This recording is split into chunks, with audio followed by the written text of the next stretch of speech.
하나님 말씀 봅니다. 하나님 말씀 요한복음 6장 22절에서 29절까지 보겠습니다. 요한복음 6장 22절에서 29절까지입니다. 하나님 말씀 이러합니다. 이튿날 바다 건너편에 서 있던 무리가 배 한 척 위에 다른 배가 거기 없는 것과 또 어제 예수께서 제자들과 함께 그 배에 오르지 아니하시고 제자들만 가는 것을 보았더니 그러나 디베랴에서 배들이 주께서 축사하신 후 여럿이 떡 먹던 그곳에 가까이 왔더라. 무리가 거기에 예수도 안 계시고 제자들도 없음을 보고 곧 배들을 타고 예수를 찾으러 가버나움으로 가서 바다 건너편에서 만나 랍비여 언제 여기 오셨나이까 하니 예수께서 대답하여 이르시되 내가 진실로 진실로 너희에게 이르노니 너희가 나를 찾는 것은 표적을 본 까닭이 아니요 떡을 먹고 배부른 까닭이로다. 썩을 양식을 위하여 일하지 말고 영생하도록 있는 양식을 위하여 하라. 이 양식은 인자가 너희에게 주리니 인자는 아버지 하나님께서 인치신 자니라. 그들이 묻되 우리가 어떻게 하여야 하나님의 일을 하오리이까? 예수께서 대답하여 이르시되 하나님께서 보내신 일을 믿는 것이 하나님의 일이니라 하시니. 아멘.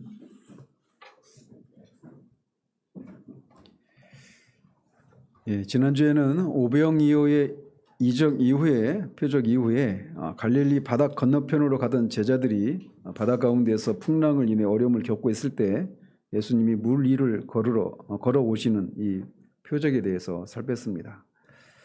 이것은 믿음의 능력에 관한 사건이 아니라 주님이 하나님이심을 보여주는 사건이라고 말씀드렸습니다.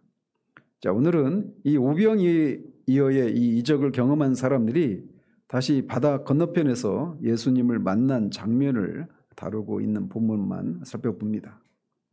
자, 이튿날이라고 하는데 이튿날은 오병이어의 이적이 있었던 다음 날을 가리킵니다. 이 오병이어의 이적을 경험한 많은 사람들이 여전히 자신들이 오병이어의 이적을 경험한 거기에서 예수님을 기다리고 있었다고 말을 하고 있습니다.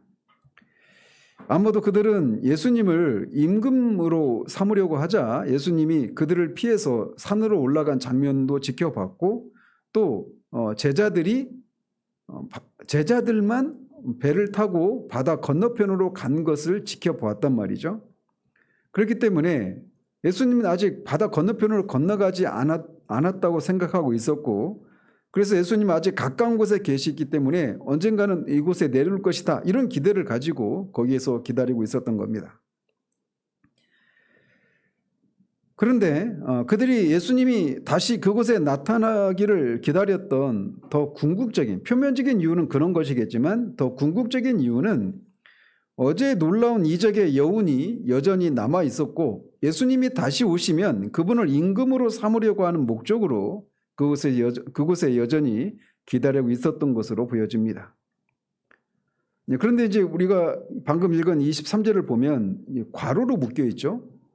근데 원문에는 괄호로 묶여 있지 않습니다. 이게 이제 여러분 성경 읽다 보면 괄호로 묶여 있는 그런 장면들이 나오는데 이게 어떤 사본에는 이 부분이 없기 때문에 없고 나중에 이제 원문에는 없는 건데 추후에 이렇게 편집하는 과정에서 삽입되었을 것이다 이렇게 추정된다라고 한 구절들을 이렇게 가로로 묶어 놓고 있어요. 그런데 원문에는 이 구절이 있음에도 불구하고 괄호로 묶여 있지 않습니다. 따라서 이 우리말 성경에서 이 괄호로 묶여 있는 것은 사실 필요가 없는 것입니다. 오히려 23절은 후대에 삽입된 구절이라기보다는 22절과 24절의 이 중간에서 24절에서 이 사람들이 바다 건너편으로 가지 않습니까? 근데 그렇게 갈 수 있었던 것이 어떻게 가능했는가를 설명해 주고 있는 구절이 23절이라고 할 수가 있어요. 자, 앞에 22절에서 보면 예수님을 기다리는 사람들이 전날에는 배 한 척밖에 없었다라고 하는 것을 알고 있다고 했잖아요. 근데 그 배 한 척밖에 없었는데 그 배마저 제자들이 타고 건너가 버렸습니다. 그러니까 배가 없는 상황이었어요. 그런데 이들이 24절에서 보면 예수님을 찾아서 제자들이 갔던 곳이라고 추정되는 바다 건너편으로 건너간단 말이에요. 어떻게 배도 하나도 없는데 어떻게 그게 가능하냐? 그거를 23절에서 설명해 주고 있는 겁니다.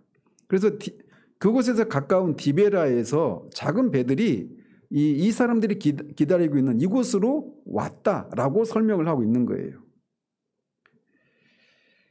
자, 이렇게 오병이어의 이적을 베푸시던 곳에서 기다리던 사람들이 예수님도 거기 계시지 않고 제자들도 없는 것을 확인하고는 디베라에서 온 이 작은 배들을 타고 제자들이 갔을 곳으로 추정되는 이 바다 건너편으로 주님을 찾아 나섭니다.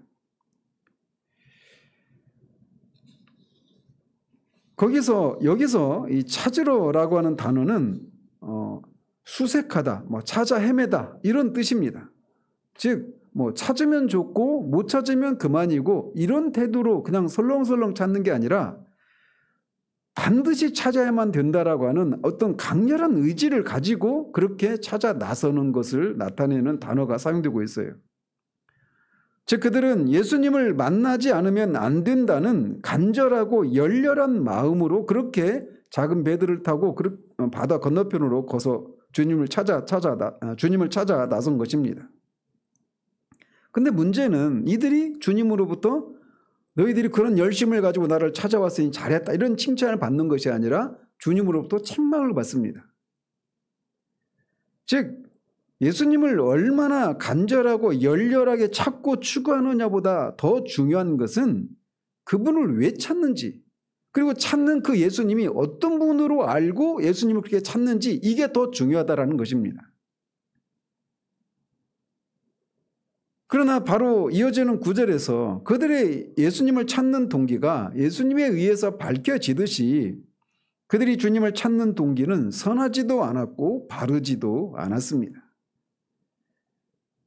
예배에 대해서도 우리가 살폈지만 우리가 얼마나 간절하게 하나님을 예배하느냐, 이것보다 더 중요한 것은 진리 가운데 드리는 예배여야 하는 겁니다. 참된 경건에는 열심이라고 하는 요소가 반드시 따라 나오지만 모든 열심이 참된 경건을 증거해 주는 것은 아니라고 하는 것을 우리가 기억해야 합니다. 어쨌든 그들은 이 오병이어의 이적을 목격하자 그런 능력을 지닌 예수님만이 자기들의 당면한 문제를 해결해 줄 수 있다라고 하는 절박한 심정이 생겼고 그래서 그들로 하여금 이처럼 열심히 그분을 찾게 만들었던 것입니다. 세상에는 이와 같이 세속적인 동기에서 예수님을 만나고자 힘쓰는 사람들이 적지 않은 시대를 살고 있습니다. 이때도 그랬고 오늘날도 마찬가지로 늘 어느 시대에나 바르지 않은 동기로 그렇게 주님을 찾는 사람들이 늘 있어 왔어요. 병이 낫기 위해서, 깨어진 관계를 회복하기 위해서, 사업에 도움을 얻기 위해서, 인맥을 형성하기 위해서, 결혼하기 위해서 그렇게 주님을 찾는 그런 일들이 있단 말이죠. 그러나 이처럼 그랬던 동기를 가지고 찾는 사람들은 예수를 만날지라도 곧 실망하게 되고 대개의 경우 그분을 반대하는 입장에 서게 됩니다. 이 사람들은 뒤에서 이제 우리가 다음 주에 살펴보겠지만 예수님을 다 떠나버립니다. 어쨌든 그들은 바다를 건너서 가버나움에서 예수님을 만나게 됩니다. 그러면서 그들은 예수님을 랍비라고 이렇게 존경의 의미로 부르면서 언제 여기 오셨느냐고 물었습니다. 아마도 59절에 보면 예수님이 가버나움 회당에서 이 사람들에게 강화를 하시거든요. 설교를 하시거든요. 그래서 이들은 예수님을 찾아서 가버나움에 도착한 다음에 막 여기저기 수소문하고 찾다가 회당에 계신 예수님을 만난 것으로 보여집니다. 자, 이들이 언제 여기 오셨느냐고 묻는 이것은 이 사람들의 입장에서 보면은 굉장히 기이한 일입니다. 이들은 예수님이 물 위를 걸어서 바다를 건너왔다라고 하는 것을 목격하지 않지 않았습니까? 분명히 자신들이 제자들만 배를 타고 건넌 것으로 어제 저녁에 봤는데 예수님이 거기 있는 겁니다. 배도 하나도 없는데. 그러니까 언제 여기 오셨느냐고 묻는 것은 이들에게는 굉장히 어떤 놀라운 그런 생각을 가지고 묻고 있는 거예요. 무리들의 이런 질문은 그리스도께서 이적을 통해서 바다를 건너오신 자신의 능력을 그들에게 설명해 줄 수 있는 절호의 기회였을 수도 있습니다. 주님이 정말 물 위를 걸어오셨다라고 하는 것을 말해줄 수 있는 증인들도 지금 충분히 확보되어 있지 않습니까? 두세 명 정도가 아니라 이 예수님의 이 제자들이 다 있고 더더군다나 어제 저녁에 물 위를 걸었던 베드로도 있지 않습니까? 그래서 예수님이 정말 물 위를 걸어서 이곳에 오셨다라고 하는 이런 것을 얼마나 열렬하게 증언할 수 있었겠습니까? 그런데도 그리스도께서는 그들의 질문에 대답하지 않으시고 도리어 별 생각 없이 몰려온 그들을 책망하십니다. 이런 것도 그냥 우리가 이미 다 되어진 그 장면을 가지고 생각하시지 말고 이들의 그 입장을, 그 상황을 한번 들어가 봐서 한번 생각해 보십시오. 이들은 정말 얼마나 열심을 내서 그렇게 주님을 찾아왔습니까? 이 사람들은 날을 새고 온 거예요. 그 집으로 가지 않고 밤새 거기서 주님이 다시 내려오기를 기다리고 있었던 사람들이었어요. 근데 주님도 보이지 않고 제자들도 없으니까 배를 타고 건너왔단 말입니다. 그래서 겉으로만 보면 예수님을 향한 열심을 가지고 있는 사람들이라고 할 수 있어요. 그러니 예수님이 참 기특하다, 대견하다 이렇게 칭찬하실 만한데 오히려 그들을 책망하십니다. 왜냐하면 그들은 그리스도 자신을 찾은 것이 아니라 그리스도 안에 있는 다른 무엇을 찾아서 거기에 온 것이라고 하는 것을 신성을 따라 주님이 아셨기 때문에 그들을 책망하고 계신 것입니다.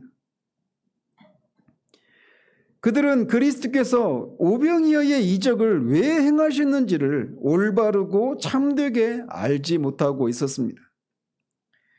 그들은 이적만을 보고 이적의 결과에만 환호했고 그 이적을 행하실 수 있는 주님께서 그들이 원하는 바를 주실 것이다라고 하는 이런 생각만 가지고 있었지 그런 이적을 행하시는 주님이 어떤 분이신지에 대해서는 전혀 생각하지 못했던 것입니다.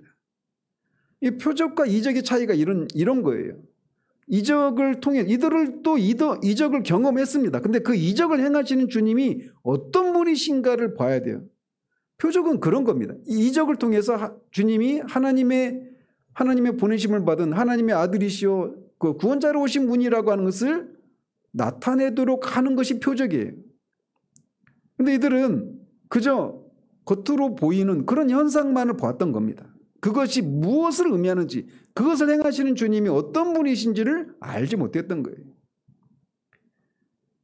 더 놀라운 것은 주님은 신성을 따라서 사람들의 속에 있는 그 깊은 곳 속에 있는 그런 동기들까지 다 샅샅이 아시는 분이라고 하는 것을 여기서도 다시 한번 우리에게 보여주고 있습니다. 겉으로 드러난 그 사람들의 행동만 가지고 그 사람을 판단하는 것이 아니라 그 행동을 하게 된 그 내면에 있는 은밀한 동기가 무엇인가까지도 주님은 샅샅이 살피시는 분이시다라는 겁니다. 주님이 이런 분이시라고 하는 것을 우리가 늘 기억할 수 있기를 바라요. 사람들의 동기까지도 간파하시는 주님 앞에서 우리가 아무리 사람들에게 나는 이런 사람이야, 나는 저런 사람이야 라고 아무리 변명을 해도 주님이 우리 안에 있는 동기가 바르지 않다라면 우리의 존재 깊은 곳의 영혼의 상태가 어떤 상태라고 하는 것을 아무리 우리가 스스로를 변호하라고 해도 주님이 보시기에 아니라고 하면 아닌 겁니다. 우리들 중에는 저 역시도 마찬가지였습니다. 신앙생활을 하면서 아무에게도 참견받지 않고 그냥 조용히 사람들한테 드러나지 않은 채 그냥 조용히 그냥 내 나름대로 주님을 섬기고 이런 식으로 은밀한 어떤 신앙생, 은밀한 그리스도인의 그런 삶을 살기를 원하는 사람들이 참으로 많은 시대예요. 그러나 생각해 보십시오. 이번 주에도 아내랑 얘기를 나누면서 천국은 있잖아요. 우리가 예수님을 믿고 죽으면 천국에 가지 않습니까? 거기에서는 숨을 곳이 없습니다. 아무리 사람들에게 내 영혼의 상태에 대해서 들키지 않으려고 하고 내가 스스로 나는 이런 사람이라고 아무리 말을 해도 안에 있는 모든 생각을 주님이 샅샅이 아시는 그 주님이 계신 곳이 천국이에요. 그리고 거기에서는 그냥 일상의 삶을 살다가 어쩌다가 한 번씩 어떤 영적인 것들, 그리스도에 대해서, 하나님에 대해서 얘기하는 것이 아니라 그냥 영원토록 그렇게 주님만을 섬기고 주님이 하신 일들, 그런 일을 행하신 주님이 어떤 분이신지, 우리에게 베푸신 은혜가 얼마나 큰지를 늘 얘기하고 늘 찬송하고 늘 감사하는 곳이 천국이에요. 그러니까 여기에서 그런 것이 무엇인지 모르는 사람들이 천국에 간다. 그들에게 천국은 천국이 아니죠. 얼마나 숨막히는 곳이겠습니까? 주님이 이 사람들의 그 내면의 은밀한 동기까지도 살피신다라면 우리가 여기 있는, 이 땅에 있는 동안에 다른 스스로를, 내가 내 스스로를 다독이고 내 스스로를 변명하려고 하지 말고 주님 앞에서, 주님이 정말 나를 옳다고, 내 신앙이 진짜라고, 내가 정말 구원받은 하나님의 자녀라고 하는 것을 주님이 인정하시는 그것이 우리 가운데 있기까지 우리는 결코 우리를 변명하거나 회피하려고 하거나 이러지 마시기를 간곡히 부탁드립니다. 어쨌든 이들을 이렇게 책망을 하시는데 그들의 잘못은 표적 때문에 주님을 찾은 것이 아니라 이적을 통해서 먹고 배불렀기 때문에 그리스도를 찾은 것에 그들의 잘못이 있는 겁니다. 그렇지만 그들이 이적을 염두에 두고 있었다라고 하는 것은 부인할 수가 없습니다. 그런데 문제는 그들이 이 이적들을 다른 목적으로 악용했기 때문에 그리스도께서 그들이 이적들보다는 그들이 배불리 먹는 것에 더 큰 관심이 있다고 책망하신 것은 합당하다고 할 수가 있습니다. 그리스도께서 하신 이 말씀의 취지는 그들이 하나님의 역사들을 통해서 제대로 된 유익을 얻었어야 하는데도 그렇지 못했다라고 하는 것입니다. 왜냐하면 만약 그들이 이적들을 통해서, 오병이어의 이적들을 통해서 제대로 된 그런 유익을 얻었다면 그들은 마땅히 그리스도를 메시아로 인정하고 그에게 순종하고 그의 가르침과 다스림을 받아들이고 주님의 인도하심을 따라서 하늘에 속한 하나님의 나라를 열망했어야 했습니다. 앞에 5장에서 주님이 유대인들에게 변론하셨듯이 주님이 행하시는 일이 곧 주님이 하나님이 보내신 메시아이심을 증거하는 일이었음에도 불구하고 그들은 그것을 아직까지도 깨닫지 못했던 겁니다. 이 얼마나 놀라운 이적인가에서만 머물러 있었던 겁니다. 그리고 이런 이적을 행하시는 예수님이라면 우리가 지금 가지고 있는 이런저런 어떤 세상에 속한 이런저런 문제들을 얼마든지 해결할 수 있는 그런 능력을 가지신 분이 아닌가라고 하는 그런 기대를 가지고 주님을 찾아왔던 거예요. 한마디로 그들이 그리스도에게서 기대하는 것은 이 세상에서 행복하고 편안하게 사는 것 이외에는 아무것도 없었다고 할 수가 있습니다. 오늘날 번영신학을 설파하는 거짓 선생들과 그들을 쫓는 사람들이 이들의 후예들이라고 할 수가 있어요. 아무리 이런 거짓된 것을 전하는 사람들이 실적을 보이고 있어서 사람들로부터 인정과 환호를 받아도 주님의 판단만이 언제나 옳은 것입니다. 한편 이렇게 주님에게서 이 세상에서의 행복하고 안락한 삶만을 얻기를 구하는 것은 그리스도께서 그의 주된 능력을 박탈하는 것이다 라고 말씀드릴 수 있습니다. 왜냐하면 하나님 아버지께서 그리스도를 보내셔서 사람들에게 하나님 자기 자신을 계시하신 이유는 그리스도로 하여금 사람들이 이 세상에 겪고 있는 여러 가지 결핍을 충족시켜주고 여러 가지 문제들을 해결해 주도록 하기 위해서 보내신 것이 아닙니다. 그리스도를 통해서 사람들에게 그의 성령을 주셔서 그들을 하나님의 형상으로 새롭게 하고 그들을 의의 옷으로 입혀서 영생으로 이끌게 하기 위해서 그리스도를 보내신 거란 말이에요.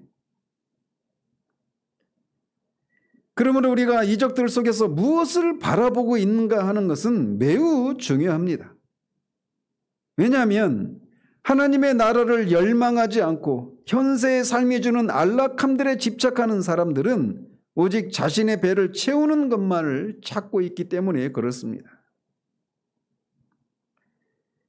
오늘날 많은 사람들이 십자가에 쓰디쓴 그런 고난이 없이 오직 육신적인 즐거움들만을 가져다주는 복음이라면 기꺼이 받아들이겠다고 하는 이유도 여기에 있는 겁니다.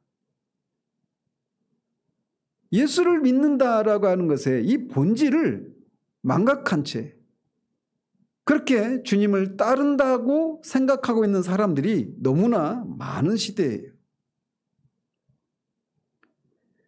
그러므로 그리스도를 찾을 때 가장 중요한 것은 세상을 멸시하고 하나님 나라와 그의 의를 구하는 것입니다. 마태복음 6장 33절에도 주님이 말씀하신 것처럼 먼저 그 나라와 그 의를 구하라. 예수님을 따른다라고 할 때, 예수님을 쫓는다라고 할 때 가장 중요한 것이 바로 이것입니다.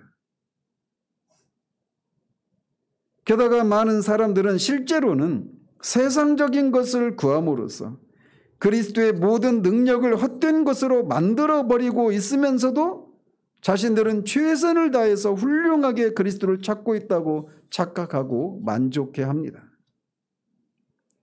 그런 까닭에 그리스도께서는 내가 진실로 진실로 너에게 말하노니라고 하는 이 말씀을 통해서 그들 안에 있는 감추어진 이 동기를 드러내고 계신 거예요. 주님은 이렇게 열렬히 주님을 찾았지만 잘못된 동기를 가지고 온 그 사람들에게 썩을 양식을 위하여 일하지 말라라고 하십니다. 그들의 그 열심은 썩을 양식을 위한 것이었어요. 그리스도께서는 여기에서 자기 백성들의 열심이 어디를 향해야 하는지를 말해주고 있는 겁니다.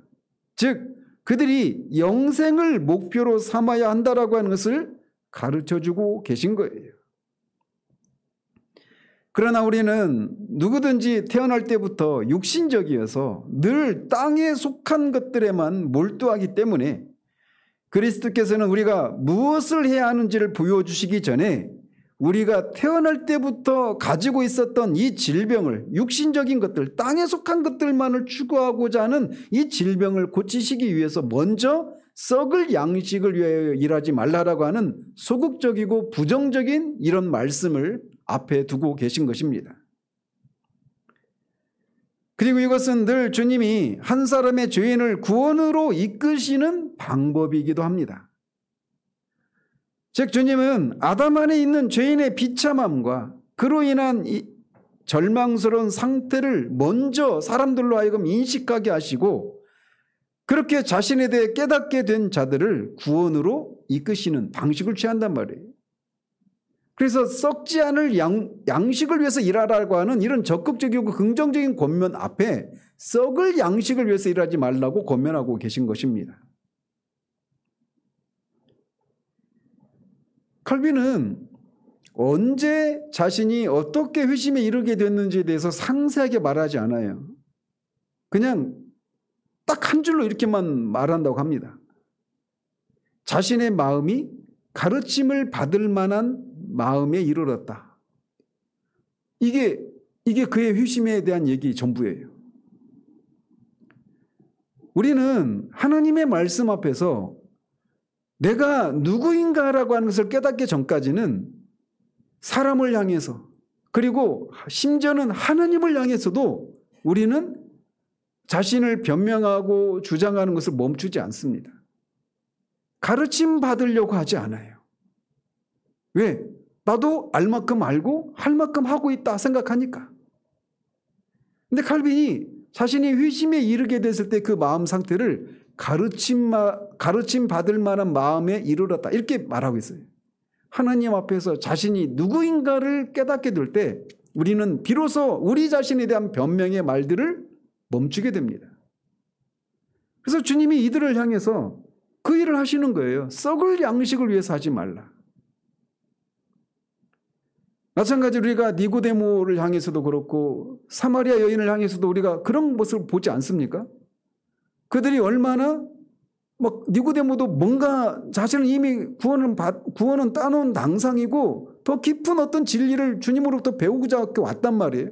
너는 출발조차 하지 않았다. 너는 영적으로 태어나지도 않았다. 거듭나야 된다라고 말씀을 들었단 말이에요. 이 얼마나 그에게는 충격이고 얼마나 당황스러운 말씀입니까? 사마리아 여인도 마찬가지예요. 주님으로부터 뭔가 그 영원히 목마르지 않는 생수를 마시고 막 얻어 마셨으면 좋겠고 그걸 줬으면 좋겠다 이런 소망이 있는데 가서 네 남편을 데려오라 라고 하는 말씀을 통해서 그녀의 그 영혼의 비참함과 그 절망적인 상태를 깨닫게 하시고 그 다음에 긍정적인 것들을 구원에 이르는 비밀들을 가르쳐 주시는 겁니다. 지금 여기서도 그 일을 하고 계시는 거예요.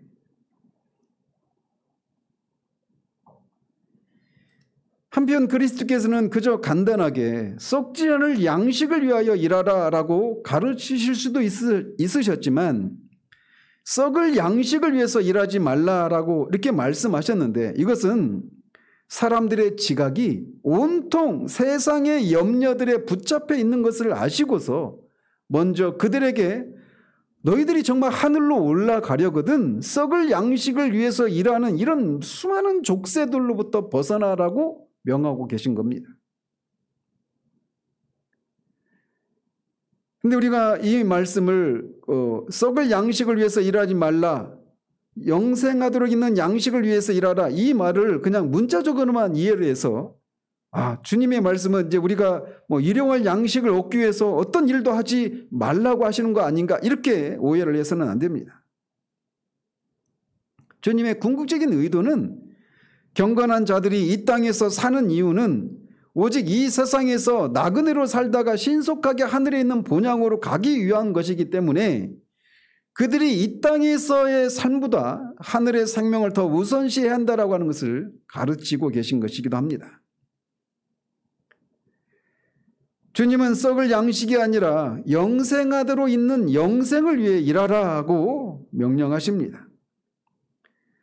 주님은 자신의 능력이 이 사람들이 추구하는 것에서 드러나는 것처럼 자신의 배를, 사람들의 배를 배부르게 하는 것과 땅에 속한 일들에만 관심이 있는 자들에 의해서 자신의 능력이 오해되고 짓밟히고 있었던 까닭에 여기서 우리가 그리스도 안에서 무엇을 찾아야 하는지 그리고 왜 그것을 찾아야 하는지를 변론하고 계십니다. 이것을 위해서 주님은 설교하시고자 하시는 상황에 맞는 비유들을 사용하십니다. 자, 이 사람들은 육신의 배를 부르게 하는 그런 떡을 먹은 사람들이지 않습니까? 그래서 그 사람들의 상황과 맞물려서 양식이라고 하는 이 단어를 사용해서 이들의 상황을 이제 그들에게 가르치고자 하시는 것들을 베풀고 계신 거예요.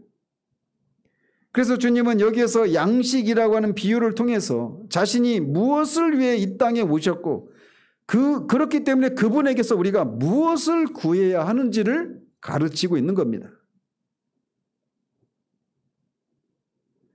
만약 여기서 양식이라고 하는 말이 언급되지 않았더라면 그리스도는 비유를 사용하지 않고 다만 너희는 세상의 염려를 버리고 하늘에 속한 생명을 얻기 위해 힘써야 한다 이렇게만 말씀하셨을 거예요. 그런데 이들이 지금 육신의 양식을 먹고 배불러서 주님을 찾았잖아요. 그래서 그런 상황과 맞물려서 양식이라고 하는 이 메타포를 사용해서 주님이 이들에게 궁극적으로 가르치고자 하시는 그것을 가르치시는 거예요. 그리고 주님이 무엇을 위해서 오셨는가를 그들에게 가르쳐주고 계신 것입니다.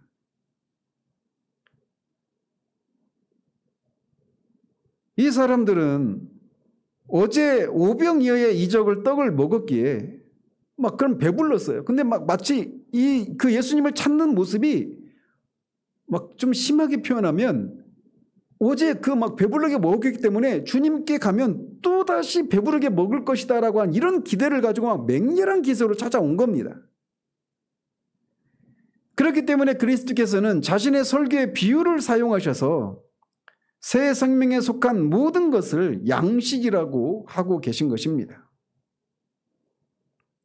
우리는 복음이 성령의 능력으로 인해서 우리 안에서 역사할 때 우리 영혼이 그 가르침을 먹고 거기에서 자양분을 얻는다라고 하는 것을 압니다.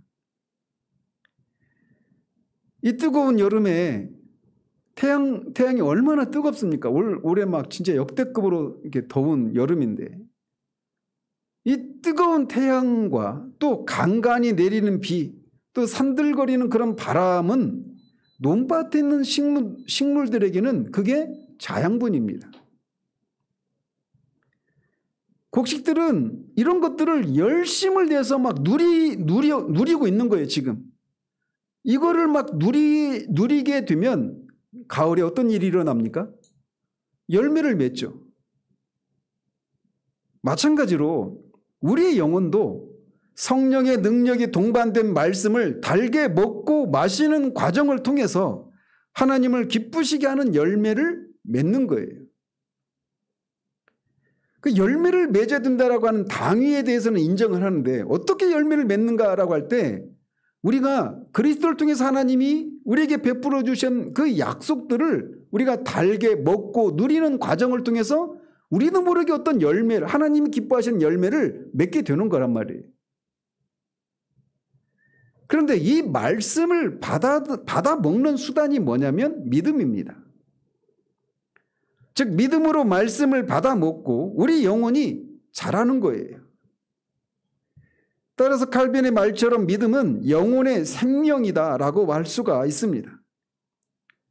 따라서 이 믿음의 자양분을 공급해주고 믿음을 키워주는 모든 것은 양식이라고 할 수가 있는 겁니다. 이런 종류의 양식을 그리스도께서는 썩지 않을 양식이라고 부르시면서 우리 영혼이 하루하루 살기 위한 양식이 아니라 저 복된 영원한 삶을 위해서 양식을 먹고 자양분을 취한다라고 하는 것을 우리에게 알게 해주기 위해서 그 양식이 영생하도록 있는 양식, 이렇게 말씀하고 있는 겁니다. 주님이 이 땅에 오신 것은 우리로 하여금 예수 그리스도의 날에 우리 구원을 완성하시기 위해서 우리 안에서 구원을 시작하신 거예요. 즉 우리가 말씀을 통해서 우리 영혼이 날마다 믿음이라고 하는 수단을 통해서 우리 영혼이 말씀을 통해서 우리에게 공급하시는 그런 양식을 먹는 것은 그냥 여기 이 땅에서 하루하루의 삶을 우리가 하나님의 구별된 자녀로서 삶을 살아내도록 하는 것에만 필요한 그런 양식이 아니라 영생을 누리는 그런 삶을 위한 양식이라는 것입니다.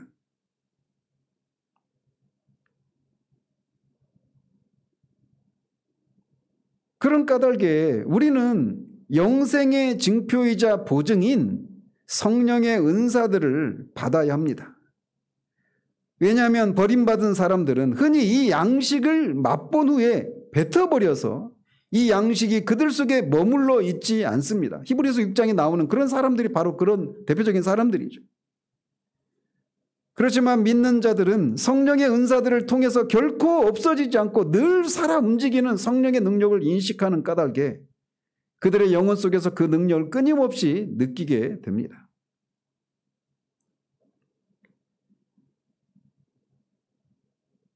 어떤 사람들은 여기서 영생하도록 있는 양식을 위해서 일하라 라고 한 이 주님의 말씀을 곡해해서 우리가 행위로 영생을 얻는 것이다라고 주장하는 사람들이 있지만 그거는 궤변에 불과합니다.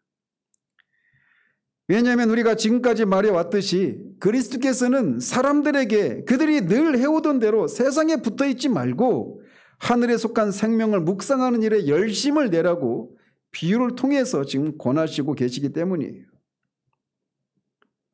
자, 그러면서 이 영생하도록 있는 양식을 주는 자가 인자라고 말씀하십니다. 즉 자기 자신이라고 선언하심으로써 우리 행위로 영생을 얻는 것이 아니라고 다시 못 받고 계셔요. 영혼의 영적인 양식이 그리스도께서 거저 주시는 선물이라고 하는 말씀과 우리가 그토록 큰 복에 참여하는 자들이 되기 위해서는 온 마음을 다 바쳐서 힘써야 한다라고 하는 이 말씀은 언뜻 보면 모순되어 보이지만 결코 모순되는 말씀이 아닙니다. 그러면서 이 영생하도록 있는 양식을 주시는 분이 인자라고 하시면서 인자에 대해서 이렇게 설명을 이어가십니다. 인자는 아버지 하나님께서 인치신 자니라. 그리스도께서는 아버지 하나님이 바로 그런 목적을 위해서, 즉 사람들로 하여금 영생하도록 있는 양식을 먹고 마시도록 하기 위해서 자신을 세우셨다고 말씀하심으로써 앞에서 이 양식은 인자가 너에게 주리니라고 하는 말씀을 확증하고 있습니다. 즉 그리스도께서는 여기에서 자기가 어떤 일을 하도록 하나님으로부터 위임받고 보내심을 받았는지, 또 우리와의 관계 속에서 자신의 직분이 무엇인지, 그렇기 때문에 우리가 그리스도께서 무엇을 구하고 기대해야 하는지를 설명하고 있는 겁니다. 즉 주님은 무엇을 위해서 하나님으로부터 위임받고 그리스도로 기름 부음 받고 그렇게 보내심을 받았습니까? 영생하도록 있는 양식을 주시기 위해서예요.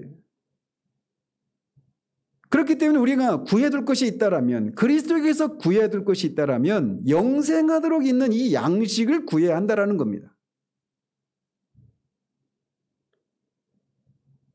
게다가 그리스도께서는 이것을 설명하시면서 이 당시에도 자신이 하는 일을 어떤 권위와 책임 하에서 한다라고 하는 그런 표로 그 인장 반지를 찍지 않습니까? 그런 것을 사용해서 자신이 이 하시는 일이 스스로 또는 자신의 어떤 사적인 권위로 이런 것을 하고 있지 않다라고 하는 것을 말씀해 주고 있어요. 즉 스스로 자신이 사람들에게 영생하도록 있는 양식을 주기 위해서 오셨다라고 말씀하고 있지 않아요. 하나님이 예수님을 보내셨다라고 말씀하고 있단 말이죠. 요약하자면 그 누구도 자신의 영혼을 썩지 않을 양식으로 먹이지 못합니다. 누구도 스스로 썩지 않을 양식을 스스로 취할 수가 없어요. 그렇기 때문에 그리스도께서 오신 겁니다. 우리가 할 수 있는 일이라고 하는 것은 썩을 양식을 위한 열심을 낼 뿐입니다. 그러나 썩지 않을 양식, 영생하도록 있는 이 양식을 생산해낼 수도 없고 얻을 수도 없어요. 어느 누구도. 그렇기 때문에 예수님이, 하나님이 아들을 이 땅에 보내셔서 그 그리스도를 통해서 썩지 않을 양식을 취할 수 있도록 그렇게 보내셨다라고 말씀하고 있는 겁니다. 그런데 그 일을 하나님께서 그 일을 위해서 자기를 세우시고 인을 치셔서 사람들에게 보내신 것이라고 말씀하고 있는 거예요. 따라서 이 주님의 이 말씀은 우리가 그리스도에게서 양식을 공급하기 위해서 그에게 달려가면 누구든지 그 양식을 얻을 수 있다라고 하는 것을 확신할 수 있는 확실한 근거가 되는 겁니다. 예수님은 개인의 자격으로 사람들이 그저 불쌍하니까 그렇게 예수님이 스스로 오신 것이 아니라 하나님이 하나님의 아들을 그렇게 보내셨다라는 것입니다.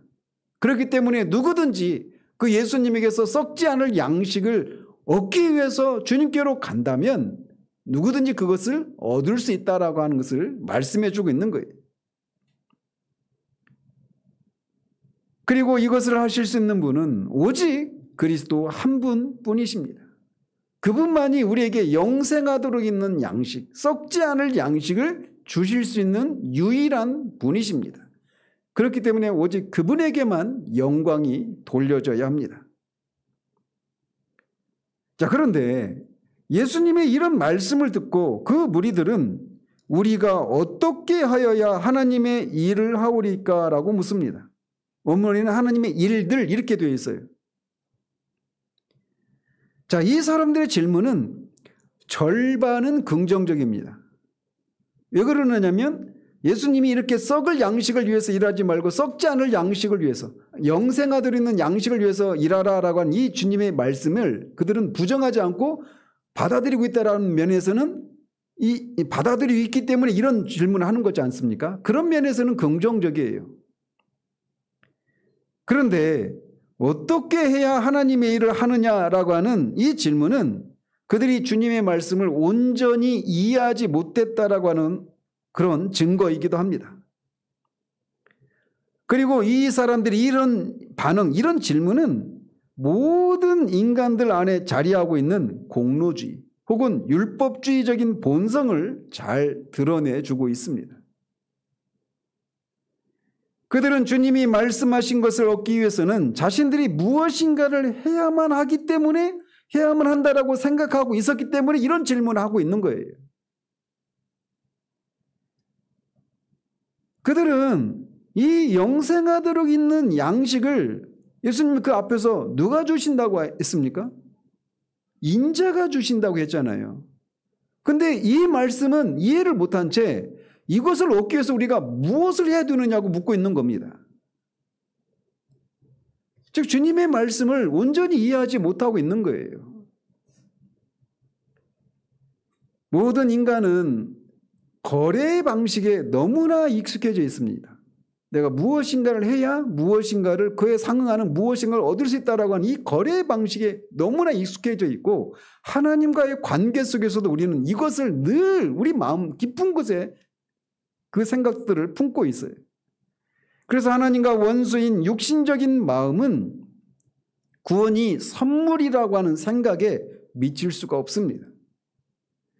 또 육신적인 마음은 거지와 빈궁한 자의 신분으로 내려와서 아무것도 없는 처지에서 모든 것을 받으려 하지 않습니다. 그래서 육신적인 마음을 갖고 있는 사람들에게는 심령이 가난한 자가 복이 있다라고 한 주님의 말씀을 이해할 수가 없어요.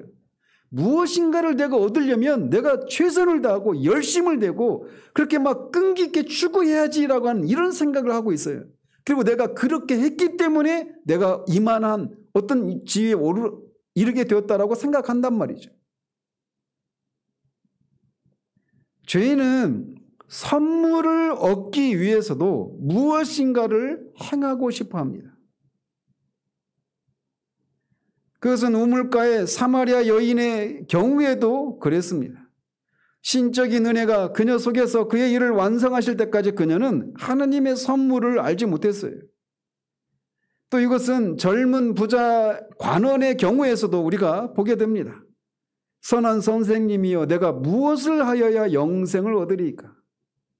영생은 하나님의 인치신 자 그리스도를 통해서 하나님이 거저주시는 선물임에도 불구하고 무엇을 해야 내가 영생을 얻을 수 있느냐라고 묻고 있어요. 또 오순절에 베드로의 설교를 들은 유대인들도 형제들아 우리가 어찌할꼬 무엇인가 해야 된다고 생각하고 있는 겁니다. 또 빌립보 간수의 경우도 그렇죠. 선생님들이여 내가 어떻게 하여야 구원을 받으리까? 사람은 근본적으로 내가 무엇을 해야만 구원에 이른다라고 하는 생각을 가지고 있는 거예요. 탕자의 비유에 나오는 둘째 아들도 그렇죠. 내가 하늘과 아버지께 죄를 지었다라고 하면서 내가 나를 품꾼의 하나로 여겨달라고 하잖아요. 이런 모든 것들은 우리가 무엇을 행함으로가 아니라 전적으로 하나님의 은혜로 우리가 구원을 받는다라고 하는 이것을 알지 못하는 소위에서 나오는 생각들이요 질문들인 것입니다. 그래서 이 사람들이 그런 질문을 하고 있는 거예요. 이에 주님은 하나님께서 보내신 이를 믿는 것이 하나님의 일이니라 라고 답하십니다. 앞에서 우리가 무엇을 어떻게 해야 하나님의 일을 할 수 있느냐 이렇게 물었을 때 그 일들로 되어 있습니다. 원문이. 근데 여기서는 하나님의 일인이라 할 때 여기서는 단수로 되어 있어요. 그러니까 이들은 율법을 지키는 것과 또 자신들이 지금까지 하지 않았던 그 무엇인가를 해야만 이 썩지 않을 양식을 얻을 수 있다고 생각하고 있었는데 그들을 향해서 주님이 하나님이 보내신 자, 하나님께서 보내신 일을 믿는 것이 하나님의 일이니라. 즉 한 가지밖에 없다라고 말씀하고 있는 거예요. 그들이 이렇게 일들이라고 말하자 그리스도께서는 한 가지 일, 즉 믿음을 그들에게 상기시키고 있는 겁니다.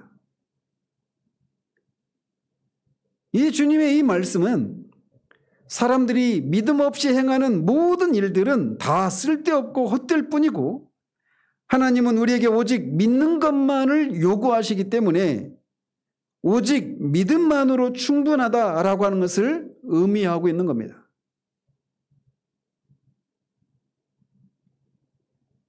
믿음이 없으면 하나님을 기쁘시게 해드릴 수가 없다라고 히브리서 11장 6절에서 말하고 있지 않습니까? 이것은 마치 사람들이 믿음이 없이 하나님을 기쁘시게 하려고 아무리 애써 봐야 아무리 소용이 없다라는 겁니다. 제 고향 마을에 친구가 하나 있는데 굉장히 달리기를 잘해요. 이제 그 친구가 항상 저보다 컸는데 지금은 제가 좀 더 큽니다. 그래도 그 친구가 저도 작은 키니까 그 친구도 작죠. 근데 엄청 달리기를 잘했어요. 고등학교 때까지. 그 뒤로는 잘 못 봤으니까. 근데 100m 달리기를 하잖아요. 그러면 막 다리가 얼마나 빠른지 몰라요. 근데 이제 뒤에서 지켜보면 이 선 있잖아요. 이 선으로 똑바로 달려가야 되는데 막 하늘만 보고 막 달려가는 거예요. 그 뒤에서 보면은 막 왔다 갔다 합니다. 그래서 되게 빠른데 기록은 안 좋아요. 진짜 빨라요. 뒤에서 보면. 근데 막 이렇게 가요. 이게 우리 인생의 슬픔입니다. 우리가 아무리 열심을 내서 애쓰고 수고하고 노력을 해도 이 코스를 벗어나면 결승점에 도달할 수 없는 것처럼 믿음이 없으면 우리가 구원을 위해서 행하는 그 모든 수고와 이 세상의 괴로움을 겪는 것이 아무런 의미가 없다라는 거예요. 루터가 오직 예수 그리스도를 믿음으로만 우리가 의롭다함을 받는다라고 하는 이 진리를 발견하기 전에 그가 얼마나 그 구원을 위해서 애를 썼는지 한번 그의 전기를 한번 읽어보십시오. 숨이 막힐 정도의 그런 열심을 냅니다. 아무리 열심을 내도 믿음이 없으면 아무 의미가 없어요. 인간적으로는 그래도 그렇게 간절하게 그렇게 열렬히 열심을 냈는데 그게 그래도 좀 어느 정도는 어떤 가치가 있지 않을까? 그렇지 않다라는 겁니다.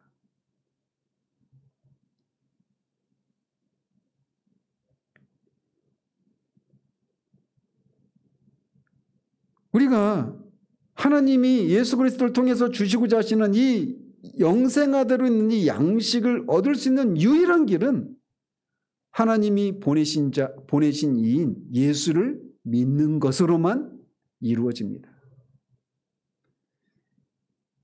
그렇기 때문에 선물이에요. 그렇기 때문에 어느 누구도 자신의 구원에 대해서 자랑할 수가 없습니다.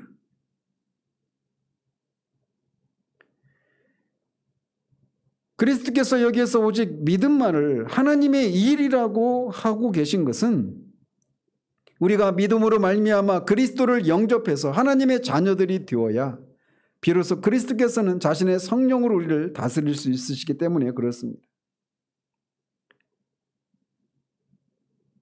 우리가 믿는다라고 하는 말을 자주 사용합니다.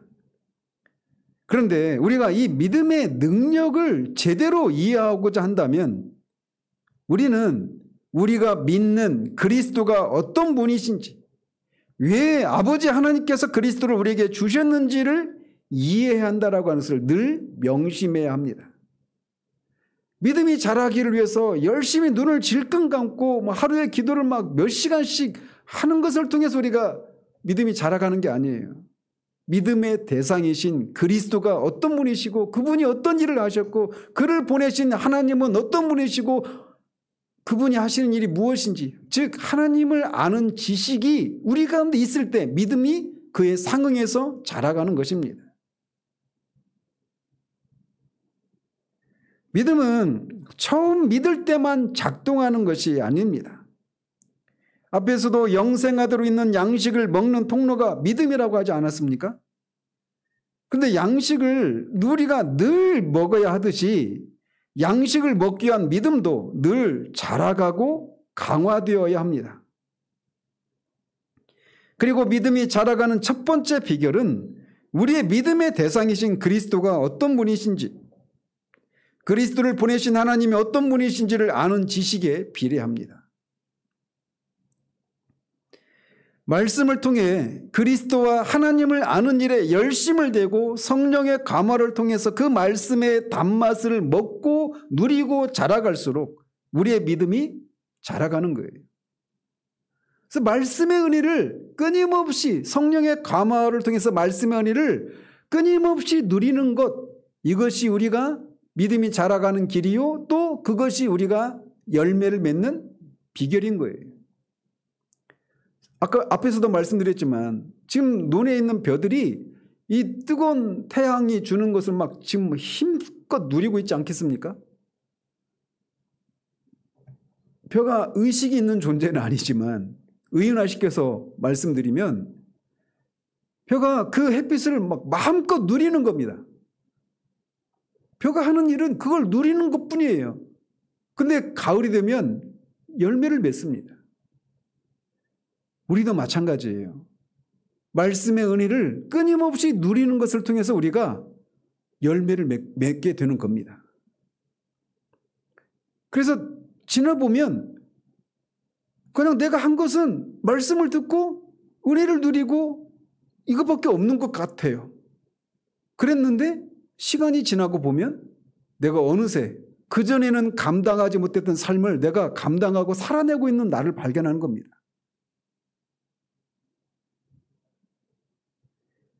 말씀을 늘 먹고 누리는 이런 과정을 소홀히 해서는 안 되는 이유가 바로 여기에 있는 겁니다.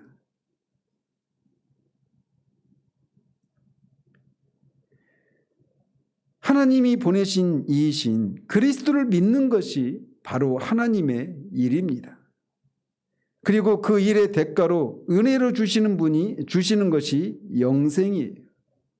여기서 일이라고 표현했지만 주님이 이 믿음이라고 하는 일, 예수를 믿는 것이 일이라고 표현했지만 마치 믿음이 어떤 행위로 지금 생각하시고 이런 말씀하신 것이 아닙니다. 그들이 어떻게 하나님의 일을 할 수 있느냐라고 하는 질문에 답하시기 위해서 이렇게 말씀하고 계신 거예요.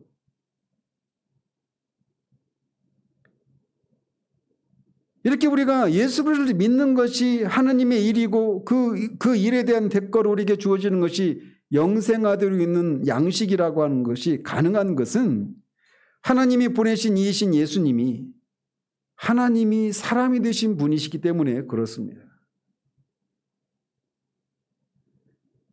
그분은 하나님과 사람 사이의 유일한 중보자이시기 때문에 그분에게 가면 우리가 그분을 믿으면 이것을 얻게 되는 겁니다. 그분을 믿음으로 우리는 죄사함뿐만 아니라 영생의 선물을 누리게 됩니다. 왜냐하면 우리가 그분을 믿을 때 하나님은 그리스도에 속한 그 어떤 것들 하나씩 주시는 것이 아니라 그리스도 자신을 우리의 것으로 삼아 주십니다. 따라서 그리스도 안에 있는 모든 것이 우리의 것이 되는 거예요. 그렇기 때문에 주님은 이 사람들을 향해서 뿐만 아니라 우리를 향해서도 말씀하십니다. 썩을 양식이 아니라 영생하도록 썩지 않는 양식을 위해서 일하라 라고 하는 말씀을 우리에게 하고 계신 거예요. 그것의 대가는 영생하도록 있는 영생입니다. 양식입니다. 이게 우리에게 주어져 있는 복이에요. 그리고 이것은 날마다의 삶 가운데서 우리가 늘 먹고 마실 수 있는 것입니다. 이것을 아무런 대가 없이 원하지도 않았던 때에 하나님이 먼저 우리를 사랑하셔서 이것을 주신 그 하나님의 사랑과 자신을 내어주시기까지, 죽음에 내어주시기까지 그렇게 아버지께 순종하신 그리스도의 그 은혜가, 사랑이 우리 가운데 있었기 때문에 우리가 우리 될 수 있었던 것입니다. 우리가 할 일은 무엇이냐? 믿지 않고 있는 사람들이 있다라면 그 예수를 주님이 말씀하신 것처럼 하나님이 보내신 이신 예수님을 믿으십시오. 그러면 영생하도록 있는 양식을 즉각적으로 먹고 마시기 시작하실 것입니다. 이미 그런 은혜를 덧입었다라면 이 양식이 늘 그냥 우리가 한 번 먹고 마는 것이 아니라 끊임없이 우리에게 주어지는, 우리가 주님께 나아가면 그거를 늘 먹고 누릴 수 있는 것임을 우리가 알고 힘써 누리는 우리들 되기를 바랍니다. 그 누림 가운데 열매가 자연스럽게 맺히는 거예요. 이 원리를 알면 요한복음 15장의 포도나무의 그 비유도 그냥 이해가 됩니다. 그런 은혜가 우리 가운데 늘 있어서 주님이 하신 일의 영광을 조금이라도 드러내는 그런 우리들 되기를 바랍니다. 같이 하나님 앞에 잠시 기도하겠습니다. 하나님 아버지, 인간적으로 보면 이 사람들은 참으로 칭찬받을 만한 그런 열심을 가진 사람들이었습니다. 밤이 새도록 주님이 다시 오실 것을 기다리고 바다를 건너 그렇게까지 또 주님을 찾아 나섰던 열렬한 주님의 추종자들로 보여졌습니다. 그러나 사람의 폐부를 감찰하신 하나님이신 주님은 그들이 썩을 양식을 위해서 열심을 내고 있는 사람의 불과다라는 사실들을 드러내고 계십니다. 그러면서 썩을 양식이 아니라 영생하도록 있는 양식을 위해서 일하라 라고 말씀하십니다. 그 영생하도록 있는 양식을 주시기 위해서 하나님이 그를 인치시고 그를 이 땅에 보내셨기에 그를 믿는 자마다 이제 그 영생하도록 있는 양식을 얻을 수 있음을 그들에게 말씀하신 것을 살폈습니다. 따라서 우리가 그리스도에게서 구해야 될 것은 바로 주님이 주시고자 하시는 그것, 영생하도록 있는 양식, 영생을 우리가 추구해야 됨을 이 아침에 다시금 우리가 살피게 되었습니다. 하나님, 이 양식을 우리가 늘 먹고 마시는 것을 통해서 참으로 주님이 이 땅에 오셔서 우리를 구원해 내시고 성령을 통해 아들의 형상을 닮아가도록 하시고자 하시는 이 궁극적인 목적을 이루게 되는 이 과정, 길임을 이 아침 우리가 다시금 기억하고 우리가 정말 주님이 하신 일들을 늘 묵상하고 그것을 맛보아 알고 누리는 그런 일에 열심을 내는 우리들 될 수 있도록 도와주시기를 원합니다. 주님을 기쁘시게 해드리는 열매를 맺는 길은 다른 것이 아니라 주님이 하신 이 일들을 우리가 맛보아 알고 누리는 것, 거기에 있음을 우리가 기억하고 정말 늘 맛보고 누리는 그런 우리들의 삶이 될 수 있도록 도와주시기를 원합니다. 그 일을 우리가 원하지도 않았던 때에 원할 수도 없었던 때에 행하신 하나님의 크신 사랑을 감사드리오며 우리 주 예수 그리스도 이름으로 기도합니다. 아멘. 찬송가 198장